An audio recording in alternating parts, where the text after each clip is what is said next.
Puji Tuhan, Shalom Bapak Ibu Saudara. Mari kita sama-sama menyembah Tuhan melalui mesbah doa pada hari ini. Dan biarlah kita mau membebaskan roh kita untuk bersekutu dengan Tuhan. Mari kita berdoa bersama-sama. Terima kasih Bapa di sorga buat saat ini kami boleh bersama-sama dengan umat-Mu bersekutu dengan Engkau melalui mesbah doa pada saat ini. Kami mengucap syukur, biarlah kasih-Mu, kuasa-Mu, Engkau nyatakan atas umat-Mu yang membutuhkan Engkau pada hari-hari ini. Biarlah setiap kami dikuatkan, dimerdekakan dalam kasih karunia-Mu ya Tuhan. Terpujilah nama-Mu ya Tuhan, di dalam nama Yesus kami menyembah Tuhan. Haleluya. Amin.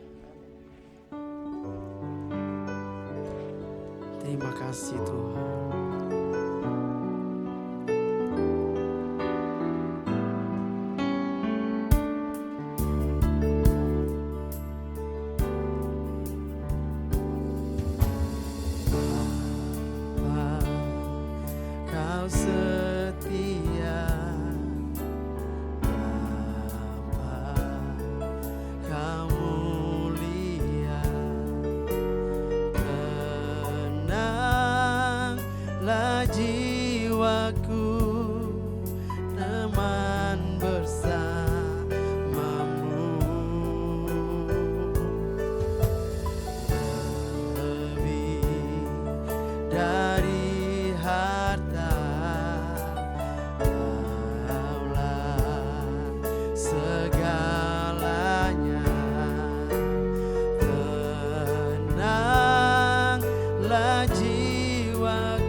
setia, kau mulia, Bapa kau setia.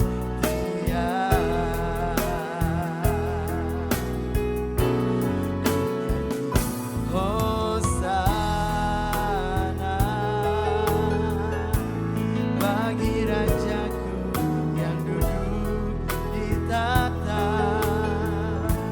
Aku muliakan dan ku agungkan, Kaulah yang disembah. Ku nyanyi hosana, ku nyanyi hosana, bagi Rajaku yang duduk di tahta. Aku muliakan dan ku agungkan, Kaulah yang disembah. Ku nyanyi hosana bagi Rajaku yang duduk di tahta. Aku muliakan dan ku agungkan, Kaulah yang disembah. Ku nyanyi hosana, hosana bagi Rajaku yang duduk di tahta. Aku muliakan dan ku agungkan, Kaulah yang disembah. Kaulah yang disembah. Kaulah yang disembah.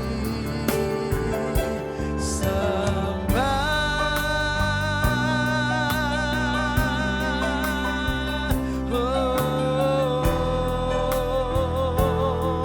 Yesus Tuhan,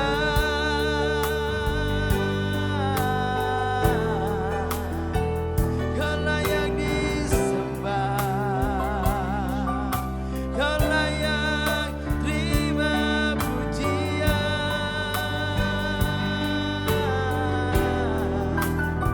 Hinayana masano, sikiara lama sande, mari sembah Tuhan, naikkan syukur bagi Dia. Hinayana lama sando, Hinayana lama sande, haleluya. Ora sakara lama sando, era sakara lama se, hiara batakara lama sando, Hinayana lama sande. Bawa umatmu ya Tuhan, bawa umatmu untuk mengalami hadirat-Mu ya Tuhan. Hiara lama sando, sikiara lama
sebab Kau layak ku agungkan. Yesus, Raja di atas segala raja, sebab Kau layak, Kau layak terima pujian, sebab Kau layak terima pujian, sebab Kau layak ku agungkan, agungkan. Yesus, Raja di atas segala raja, sebab Kau layak kami, sebab Kau layak terima pujian, sebab Kau layak terima pujian, sebab Kau layak ku agungkan. Yesus, Raja di atas segala raja, sebab Kau layak, sebab Kau layak terima pujian, sebab Kau layak terima pujian, sebab Kau layak ku agungkan. Yesus, Raja di atas segala raja, Raja di atas segala raja, Raja di atas segala raja.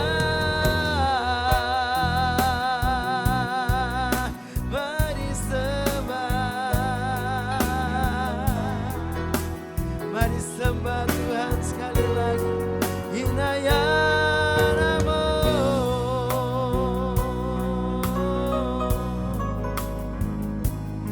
haleluya. Yesus,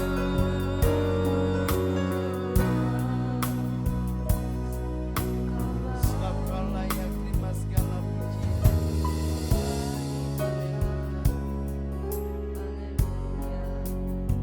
sebab Kau layak terima pujian, sebab Kau layak terima pujian, sebab Kau layak ku agungkan. Yesus, Raja di atas segala raja, Raja di atas segala raja, Raja di atas segala raja.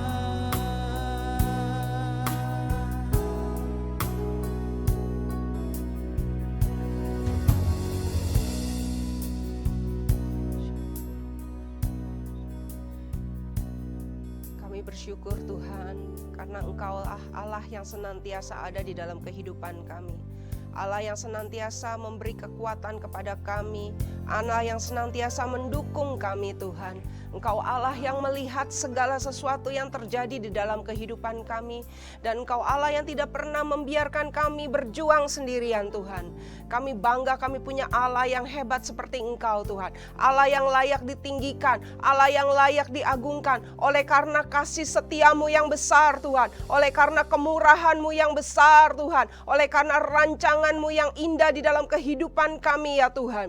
Dan hari ini Tuhan, kami mau merendahkan hati kami Tuhan. Kami mau datang ke hadirat-Mu Tuhan. Kami rindu Tuhan, apa yang menjadi isi hati-Mu Tuhan. Apa yang menjadi tuntunan-Mu di dalam kehidupan kami Tuhan. Kami rindu menggenapi apa yang menjadi panggilan Tuhan di dalam kehidupan kami Tuhan. Berikan kepada kami Tuhan, hati seorang murid Tuhan. Telinga yang mendengar arahan-Mu Tuhan. Berikan kami Tuhan, tuntunan yang jelas, visi yang jelas Tuhan. Karena kami tahu Tuhan, kami ada di muka bumi ini untuk menjadi menjadi alat kerajaan-Mu ya Tuhan. Di dalam nama Tuhan Yesus, kami menanggalkan setiap beban masalah kami di hadapan-Mu Tuhan. Kami tanggalkan pikiran kami di bawah pikiran Kristus, perasaan kami di bawah perasaan Kristus, dan kehendak kami di bawah kehendak Kristus. Jadilah pada hidup kami seperti yang Engkau inginkan. Berbicaralah Bapa, berbicaralah kepada kami seperti seorang Bapa berbicara kepada anaknya Tuhan. Roh Kudus, kami persilahkan Engkau ambil alih Tuhan. Ambil alih hati kami, ambil alih hidup kami, tuntun kami Tuhan. Kami perlu Tuhan arahan yang daripada-Mu. Terima kasih Tuhan. Dalam nama Yesus. Haleluya. Amin. Shalom Bapak Ibu. Hari ini kita akan sama-sama belajar dari kehidupan seorang wanita. Di dalam firman Tuhan, wanita ini tidak terlalu banyak Alkitab yang menjelaskan, tetapi dia memegang peran yang cukup penting. Kenapa cukup penting? Karena dari wanita ini lahirlah seorang pahlawan Israel yang sangat terkenal, di mana pahlawan ini memimpin bangsa Israel keluar dari perbudakan menuju tanah Kanaan. Setiap kita pasti kenal tokoh yang namanya Musa ini. Musa ini lahir di dalam situasi yang sulit, ya. Juga lahir dalam keluarga yang hidup di dalam perbudakan. Jadi Musa ketika lahir itu kan nggak langsung tiba-tiba besar. Dia harus melewati banyak masalah dan dia juga menjalani hidup bersama dengan keluarganya.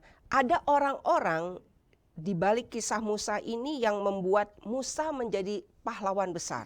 Nah, salah satunya yang kita mau bahas hari ini adalah sosok yang bernama Yokebed.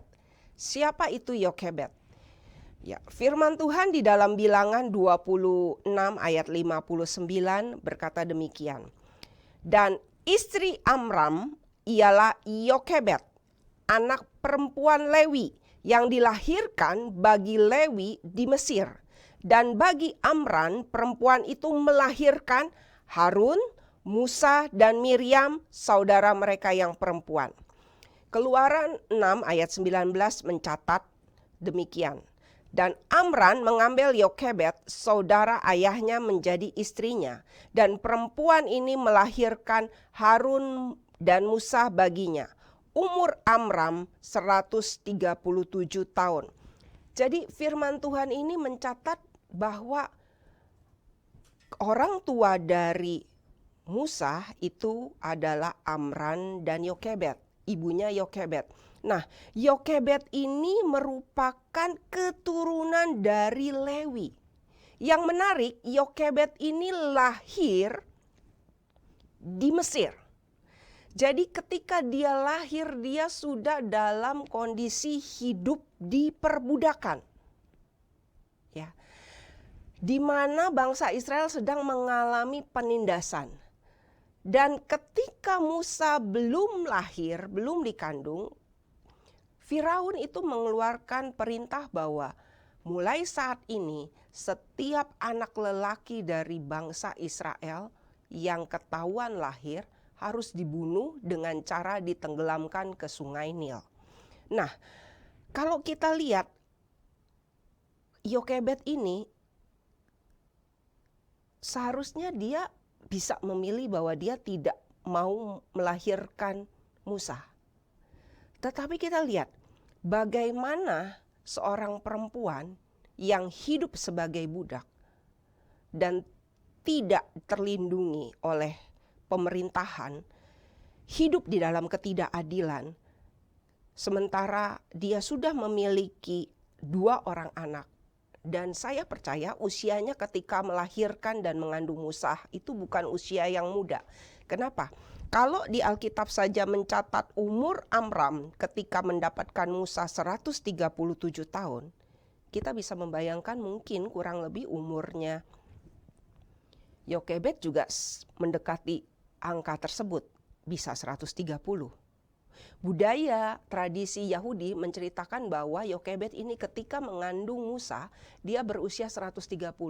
Seorang wanita dengan usia 130 mengandung itu bukanlah suatu perkara yang mudah. Tetapi kita melihat bagaimana Yokebed itu menjadi perempuan yang mampu melihat jauh ke depan daripada kenyataan hidup yang tidak menyenangkan yang sedang dihadapinya. Nah, kita belajar bahwa Yokebed ini arti namanya sendiri itu sesuatu juga yang luar biasa.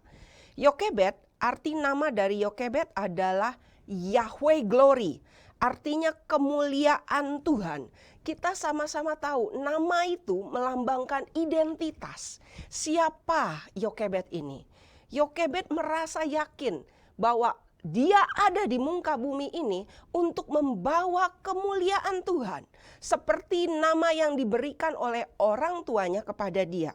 Nah, kita akan belajar dari Yokebed. Apa yang membuat Yokebed ini menjadi spesial? Yang pertama, kita belajar bahwa Yokebed ini melihat jauh ke depan daripada kenyataan hidup yang dihadapinya. Lahir sebagai budak tidak membuat dia berpikir menjadi seperti seorang budak. Dia melihat visi Allah. Nah, bagaimana dia bisa melihat visi Allah? Di dalam Keluaran 2 ayat 2, firman Tuhan berkata demikian. Lalu mengandunglah ia dan melahirkan seorang anak laki-laki. Ketika dilihatnya bahwa anak itu cantik, disembunyikannya 3 bulan lamanya.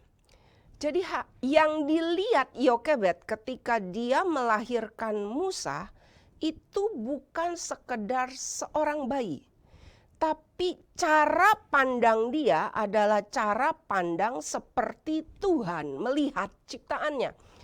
Kata di Alkitab yang ditulis ketika dilihatnya bahwa anak itu cantik. Cantik di sini bukan beautiful ya. Bukan bicara mengenai paras yang cantik, bukan. Tapi ini bicara mengenai cara pandang. Cara pandang Yokebed. Yokebed memandang Musa itu seperti Tuhan memandang ciptaannya ketika selesai menciptakan segala sesuatunya. Tuhan berkata di dalam Kejadian 1:26, maka Allah melihat segala yang diciptakannya itu sungguh amat baik. Jadi hal pertama yang didapat oleh Yokebed ketika dia mulai mengandung Musa, Yokebed melihat visi Allah bahwa anak yang dititipkan kepada Yokebed itu adalah anak yang spesial. Anak yang sangat baik di dalam pandangan Allah. Nah, hal kedua yang kita belajar dari Yokebed adalah Yokebed itu adalah sosok wanita yang berani membayar harga. Keluaran 2 ayat 2 berkata, lalu mengandunglah ia dan melahirkan seorang anak lelaki. Ketika dilihatnya bahwa anak itu cantik, disembunyikannya dia 3 bulan lamanya. Waktu Yokebed mulai mengandung Musa, Yokebed sudah tahu bahwa kalau anak yang dikandungnya seandainya pria, anak itu harus mati ditenggelamkan di sungai Nil. Untuk Yokebed berani bayar harga, menyembunyikan Musa, taruhannya itu bukan sekedar nyawanya, tapi juga nyawa seisi rumah tangganya. Saya percaya seseorang bisa mencapai sukses bukan sekedar dia tahu visi Allah, tetapi adalah bagaimana setelah dia mendapat visi Allah, dia berani bayar harga untuk visi tersebut. Nah, itulah yang dilakukan Yokebed. Yokebed bukan sekedar, oh ya saya dapat visi. Kemudian, oh saya adalah orang yang dipercaya Tuhan. Dia tidak berhenti di situ, tetapi ketika dia mendapat visi, setiap visi dari Allah itu pasti ada konsekuensinya. Setiap visi yang Tuhan titipkan pada kita ada konsekuensinya. Ketika kita berani membayar harganya, maka Tuhan juga menyediakan provisi atas visi tersebut. Ketika kita berani bayar harga, itu kita sedang berjalan di dalam iman. Tidak hanya sekedar ada di dalam pikiran, oh saya percaya Tuhan. Iman tanpa perbuatan itu sama dengan mati. Yokebed berani bayar harga. Yokebed berani membayar harga untuk mewujudkan apa yang menjadi tuntunan Tuhan, apa yang menjadi rancangan Tuhan. Nah, yang ketiga yang kita bisa pelajari dari diri Yokebed adalah Yokebed tidak menyerah pada kenyataan. Nah, Keluaran 2 ayat 3a berkata demikian. Tetapi ia tidak dapat menyembunyikannya lebih lama lagi. Sebab itu diambilnya sebuah peti pandan, dipangkalnya dengan gala-gala dan ter. Firman ini menceritakan bagaimana kenyataannya setelah Musa disembunyikan 3 bulan lamanya, itu nggak mungkin lagi disembunyikan. Nah, bagaimana kenyataan ini tidak meruntuhkan iman Yokebed. Tidak, tantangan yang dihadapinya membuat dia tidak menyerah. Dia berkata, aku sudah dapat visi. Aku sudah bayar harga. Sekarang ini tidak berjalan sesuai dengan yang kuinginkan. Kenyataan tidak berpihak pada Yokebed. Nah, apa yang Yokebed lakukan? Yokebed tidak mau menyerah kepada kenyataan. Dia memilih untuk mencari tuntunan Tuhan. Karena Tuhan itu memberikan kita visi bukan dari awal sampai akhir. Tapi Tuhan memberikan kita visi itu sepotong demi sepotong. Ketika kita menjalani langkah pertama, kemudian kita menemui masalah, jangan berhenti. Cari kembali tuntunan Tuhan. Inilah yang Yokebed lakukan. Dia kembali mencari tuntunan Tuhan dan mencari arah yang jelas untuk apa yang harus dilakukan. Makanya ayat ini dikatakan demikian. Setelah itu diambilnya sebuah peti pandan. Nah, yang menarik, ini bukan sekedar peti, tetapi kalau kita pelajari bahasa aslinya, yang Yokebed dapat dari Tuhan itu bukanlah peti, tetapi bentuknya seperti bahtera. Karena kata peti yang dipakai di sini itu adalah sama menggambarkan bahtera yang dibangun oleh Nuh. Berarti Tuhan memberikan visi lanjutan kepada Yokebed adalah kamu harus membangun suatu benda yang dari daun pandan, di mana benda itu bisa kuat dan mengapung di atas air. Jadi lihat, ketika kita mendapat visi dari Tuhan, kita sudah bayar harganya. Bukan berarti tidak ada halangan, bukan berarti tidak ada masalah. Pasti ada masalah. Ketika masalah terjadi, yang kita perlu kerjakan adalah kita tidak menyerah. Karena ketika kita konsisten bekerja, kita konsisten melakukan sesuatu, kita konsisten, itu hanyalah selangkah menuju kesuksesan. Ya, kita percaya bahwa ketika kita terus berjalan maju, Tuhan yang buka pintu di depan kita. Itu yang dikerjakan oleh Yokebed. Dia mendapat arahan. Dia mendapat arahan bagaimana peti tersebut harus dilapisi dengan gala-gala dan ter. Nah, itu yang sudah dikerjakan Yokebed. Apakah Yokebed berhenti sampai di situ? Tidak. Keluaran 2 ayat 3b menyatakan demikian. Diletakkannya bayi itu di dalamnya dan ditaruhnya peti itu di tengah-tengah teberau di tepi sungai Nil. Nah, ini sangat menarik. Kenapa Yokebed harus menaruh Musa di tepi sungai Nil? Kenapa bukan di depan pintu istana? Kenapa bukan di tempat lain? Kenapa mesti di sungai Nil? Nah, sungai Nil pada masa itu adalah menjadi tempat kematian bagi para bayi Israel. Bagaimana tempat itu sudah menjadi tempat yang punya sejarah yang kelam dan mengerikan. Tetapi lihat, Tuhan itu selalu datang untuk mematahkan kutuk, betul? Jadi alasan kenapa Tuhan memilih Sungai Nil adalah Tuhan mau memakai tempat yang tadinya dianggap kutukan bagi anak-anak Israel menjadi tempat pembebasan. Di mana Musa ditaruh, di mana berkat tercurah. Nah, apa hubungannya dengan Yokebed? Yokebed di sini kembali imannya diuji. Apakah dia percaya dengan tuntunan Tuhan? Kalau kita menjadi seorang ibu, kita pasti punya insting untuk melindungi bayi. Betul. Kita punya insting untuk merawat dan melindungi anak-anak kita supaya tidak mendapat kecelakaan. Nah, ketika saya membayangkan saya menjadi Yokebed, ketika saya tahu anak ini udah gak bisa disembunyikan, bagaimana caranya untuk anak ini bisa selamat dan hidup besar, tumbuh menjadi pemimpin bangsa Israel. Saya pasti memikirkan bagaimana caranya dan saya mencari tuntunan Tuhan.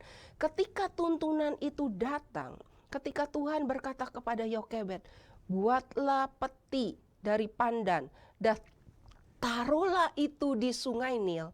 Saya pasti dalam hati kecil saya mungkin akan bertanya-tanya, Tuhan, nggak salah, kenapa harus Sungai Nil? Kenapa bukan yang lain, Tuhan? Nah, disinilah peran Yokebed. Artinya, apakah dia mau percaya dan taat melakukan tuntunan Tuhan? Jadi, buat kita ketika kita mendapat visinya Tuhan, kita sudah bayar harga. Dan ketika kita mendapat masalah, kita juga tidak berhenti. Tetapi kita tidak menyerah pada kenyataan. Kita terus mencari tuntunan Tuhan. Dan ketika tuntunan itu diberikan lagi kepada kita, pertanyaannya adalah apakah kita mau percaya dan taat melakukan tuntunan Tuhan. Meskipun tuntunan itu sepertinya mustahil. Sepertinya itu sesuatu hal yang tidak mungkin. Masa menaruh bayi di tempat sungai yang dipakai untuk membunuh bayi-bayi Israel. Tetapi di sini kita lihat bagaimana Yokebed justru percaya. Yokebed justru berserah. Nah, inilah poin kelima kita masuk. Yokebed berserah. Berserah bukan menyerah.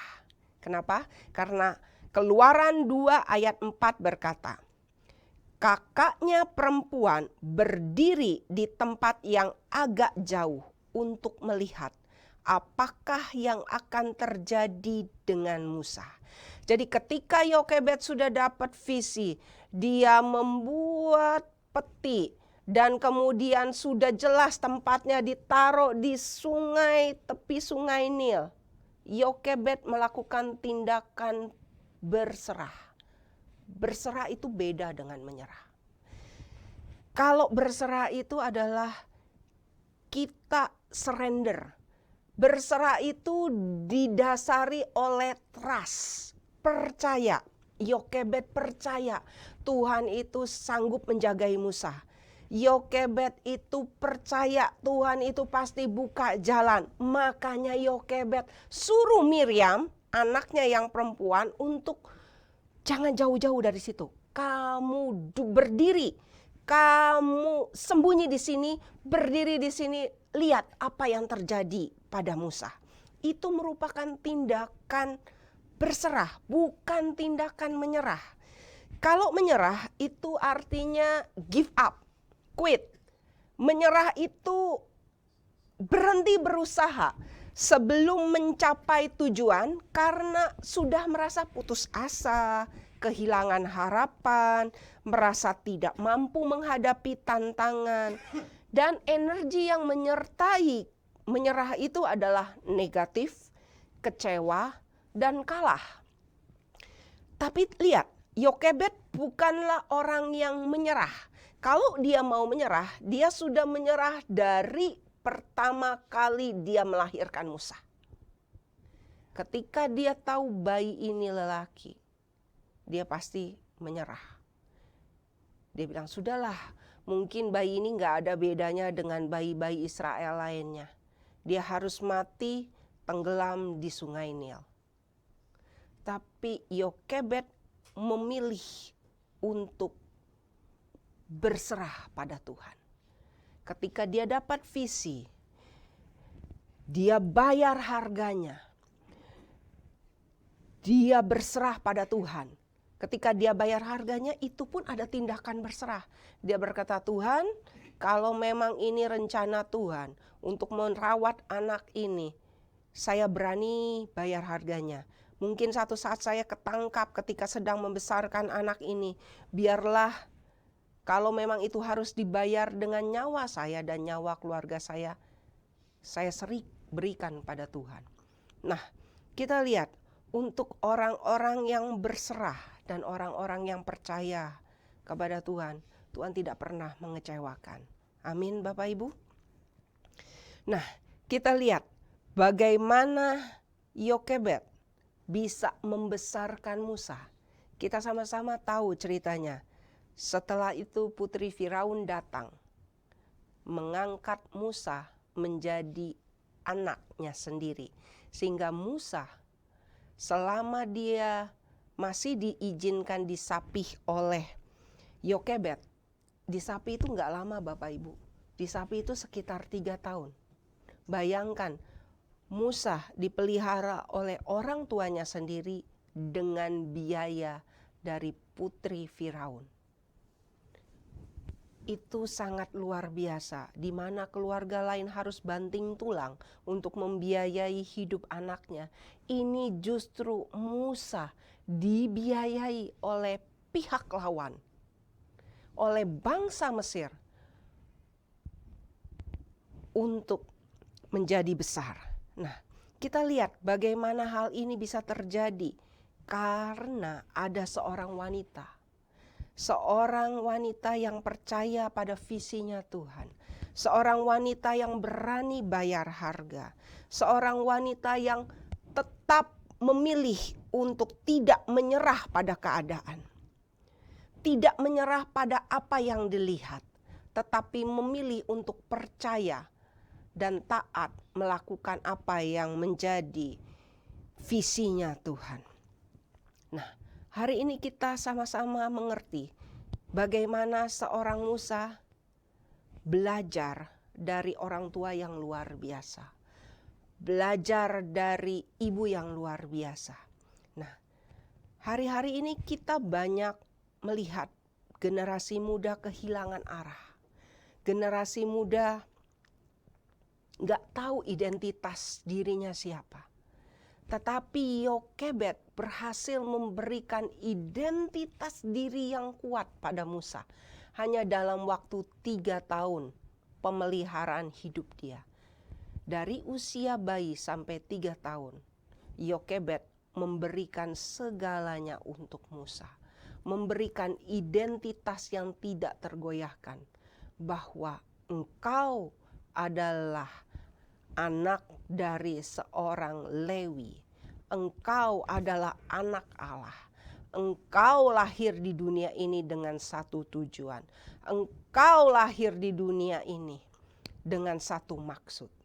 Sehingga waktu Musa ketemu dengan Tuhan, ketika mengalami Musa di padang gurun, lari dari kejaran Raja Mesir, dan Musa bertemu dengan Tuhan dalam semak berapi. Musa tidak menanyakan identitasnya. Tapi yang Musa tanyakan adalah, siapa engkau? Siapa Tuhan? Musa yakin dengan identitasnya. Musa tahu bahwa dia adalah keturunan Lewi. Dia adalah keturunan dari 12 suku bangsa Israel. Dan ketika Tuhan mengutus dia, Musa berkata, kalau memang engkau Tuhan, tunjukkan siapa namamu. Itu yang diminta Tuhan. Nah, hari ini saya mengajak untuk Bapak Ibu sekalian, untuk apapun yang sedang kita alami di masa-masa ini. Mungkin kita sedang mengalami problema. Kita mungkin dulu pernah dapat visi Tuhan. Dan kita sudah merasa kita bayar harganya. Tapi kok visi itu belum terjadi ya? Kok janji Tuhan belum terjadi ya? Berarti kita sedang memasuki fase ketiga, di mana kita melihat kenyataan tidak sesuai dengan janji Tuhan. Kenyataan yang ada di hadapan kita tidak sesuai dengan firman Allah. Ketika itu terjadi, pertanyaannya adalah, apakah kita mau menyerah? Kita mau menyerah pada keadaan? Ataukah kita mau memilih untuk berserah pada Tuhan? Kalau kita memilih menyerah pada keadaan, maka kita memilih berhenti untuk percaya. Kita berhenti untuk mengabaikan visi tersebut. Kita mengabaikan janji Tuhan. Nah, hari ini saya mengundang Bapak Ibu sekalian untuk kembali memikirkan, apakah ada janji-janji firman Tuhan yang Tuhan berikan kepada kita, tapi hari ini belum tergenapi. Kalau hari ini belum tergenapi, bukan berarti Tuhan tidak sanggup. Bukan berarti Tuhan tidak mau. Kenapa? Karena firman-Nya dengan jelas berkata di dalam Ibrani 11, ayatnya yang ke-6. Mari saya bacakan sama-sama. Kita akan lihat di Ibrani 11 ayat yang ke-6. Saya ambil di dalam firman Allah yang hidup. Firman ini berbunyi demikian. Saudara tidak mungkin menyukakan hati Allah tanpa iman, tanpa bergantung kepadanya. Barang siapa datang kepada Allah, ia harus percaya bahwa Allah ada, dan bahwa Allah memberkati orang yang sungguh-sungguh mencari Dia. Firman Tuhan berkata dengan jelas, kalau kita menyebut diri kita orang beriman, artinya kita harus percaya bahwa Allah ada. Jangan berhenti sampai percaya Allah ada aja. Tapi kita harus percaya bahwa Ia memberkati orang yang sungguh-sungguh mencari Dia. Dan Allah itu menghendaki orang-orang yang beriman kepada Dia. Kita harus bergantung kepadanya. Kita belajar dari pribadi Yokebed. Ketika dia menghadapi tantangan, dia menghadapi masalah, dia tidak berhenti. Dia mencari Allah dan dia bergantung kepada Allah. Nah, hari ini kalau ada janji firman Tuhan yang belum terjadi, mari kita bertanya pada diri kita. Apakah saya sudah tidak lagi percaya kepada Allah? Apakah saya tidak lagi bergantung kepada Dia? Apakah saya mengandalkan kekuatan saya sendiri? Apakah saya mengandalkan usaha saya? Apakah saya mengandalkan koneksi saya? Apakah saya mengandalkan orang lain, tapi saya tidak mengandalkan Tuhan? Kalau kita berserah kepada Tuhan, maka energi dari berserah itu adalah saya percaya ada damai sejahtera. Masalah tetap ada, tapi damai sejahtera. Orang yang berserah tidak mungkin kepahitan. Orang yang berserah itu berusaha dengan yang sebaik mungkin, yang terbaik yang bisa dilakukan, tetapi menyerahkan hasil akhirnya, kendali akhirnya kepada Tuhan. Ketika kita berdoa, mari kita lihat bagaimana sikap hati kita. Ketika kita berdoa meminta kepada Tuhan, bagaimana sikap hati kita? Apakah kita sikap hati orang yang berserah padanya? Kalau kita berdoa dengan sikap hati berserah, maka kita percaya bahwa Tuhan akan menjawab doa kita dengan waktunya. Karena Tuhan tahu waktu yang terbaik. Dan Tuhan bekerja dengan caranya, bukan cara kita. Kita tidak pernah bisa tahu apa yang terjadi 5 menit ke depan. Kalau kita tidak bisa tahu apa yang akan terjadi 5 menit ke depan, kenapa kita harus memaksa Tuhan untuk menjawab doa kita sekarang? Hanya dengan alasan, saya sudah mendoakan ini Tuhan begitu lama. Saya sudah menantikan janji Tuhan ini begitu lama. Ketika kita memaksa Tuhan untuk menjawab doa kita, kita sedang menempatkan Tuhan bukan sebagai Tuhan. Tapi kita sedang menempatkan diri kita sendiri sebagai Tuhan.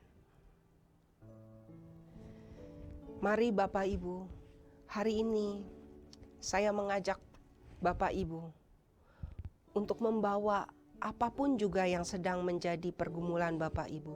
Mungkin ada janji-janji firman Tuhan yang Bapak Ibu terima, tapi sampai hari ini belum tergenapi. Mari kita berkaca, kita refleksi pada apa yang hari ini firman Tuhan ajarkan kepada kita. Mungkin ada bagian dari diri kita yang belum kita serahkan sepenuhnya kepada Tuhan. Ada hal-hal yang masih kita pegang dengan erat. Kita pegang dengan kencang. Seringkali untuk mendapatkan yang terbaik, kita harus melepaskan yang baik, Bapak Ibu. Apakah hari ini ada yang masih kita pegang dengan kencang?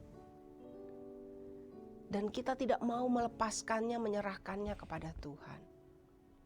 Kalau itu, mari hari ini buat keputusan untuk menyerahkan kepada Tuhan. Berserah berarti percaya bahwa Tuhan sanggup dan Tuhan mau. Bukan sekedar Tuhan sanggup, tapi Tuhan mau. Tuhan itu baik dan Tuhan mau menolong kita. Tuhan mau memberkati kita. Iman sesimpel itu. Percaya bahwa Tuhan ada dan Tuhan mau memberkati kita. Hari ini saya mengajak Bapak Ibu untuk kita berdoa bersama-sama. Kita bawa apa yang menjadi kerinduan hati kita dengan satu sikap hati yang terbaik. Sikap hati berserah. Bapa, di dalam nama Tuhan Yesus, terima kasih buat firman-Mu yang luar biasa Tuhan. Hamba bersyukur Tuhan, punya Tuhan yang hebat seperti Engkau Tuhan. Hamba bersyukur Tuhan, Engkau yang menjawab setiap doa-doa kami. Hamba bersyukur Tuhan, Engkau bekerja dengan cara-cara yang luar biasa. Hari ini Tuhan, perbaharui hati setiap kami. Kembalikan kami kepada kasih kami yang mula-mula Tuhan. Kami mau berjalan di dalam ketaatan Tuhan. Kami mau pegang erat apa yang menjadi visi-Mu Tuhan. Kami mau membayar harga Tuhan untuk menggenapi apa yang menjadi visi yang Tuhan percayakan kepada kami. Kalau ada di antara kami yang dalam keadaan lemah, Tuhan kuatkan kami kembali Tuhan. Kembalikan semangat yang patah Tuhan. Tuhan angkat setiap kepahitan di dalam hati Tuhan. Mereka yang putus harapan Tuhan, Tuhan berikan kekuatan baru, Tuhan berikan penghiburan, Tuhan berikan jalan keluar. Saat ini mereka yang di dalam masalah Tuhan, berikan hikmat Tuhan untuk bisa melihat sebagaimana Engkau melihat Tuhan. Bawa mereka Tuhan, tuntun mereka Tuhan. Di dalam nama Tuhan Yesus, Tuhan bukakan pintu-pintu yang tertutup. Tuhan bukakan kesempatan-kesempatan baru Tuhan. Tuhan perbesar kapasitas mereka. Tuhan kaitkan mereka dengan orang-orang yang tepat Tuhan. Orang-orang yang membawa mereka semakin dekat kepada rencana-Mu Tuhan. Semakin dekat kepada Engkau Tuhan. Hamba berdoa ya Bapa di dalam nama Tuhan Yesus. Tuhan buka jalan buat setiap anak-anak-Mu yang sedang bergumul hari ini ya Bapa. Mereka akan kembali kepadamu Tuhan. Hamba berdoa Bapa, apapun halangan yang merintangi mereka untuk kembali kepada Engkau Tuhan. Hari ini juga Tuhan, di dalam nama Tuhan Yesus dipatahkan. Tuhan, Engkau siap menyambut mereka ya Bapa. Hari ini Tuhan, biarlah damai sejahtera itu turun melimpah Tuhan. Di dalam nama Tuhan Yesus. Terima kasih Tuhan untuk undangan kasih karunia-Mu Tuhan. Bapa, di dalam nama Tuhan Yesus, saat ini Tuhan kami mengangkat tangan kami Tuhan. Karena kami percaya Engkaulah sumber berkat atas kehidupan kami. Kami meminta Tuhan, Engkau memberkati umat-Mu Tuhan yang mengikuti acara ini. Engkau berkati dengan damai sejahtera yang berlimpah-limpah. Engkau berkati dengan kekuatan yang baru. Engkau berikan penghiburan bagi mereka yang membutuhkan Tuhan. Hamba berdoa Tuhan, bukakan tingkap-tingkap langit di dalam nama Tuhan Yesus. Berkat kekuatan, berkat jasmani, berkat rohani tercurah melimpah di dalam nama Tuhan Yesus. Kami halau segala sakit penyakit, kami halau segala kutuk keturunan, kutuk sakit penyakit di dalam nama Tuhan Yesus. Kutuk kegagalan kami tolak di dalam nama Tuhan Yesus.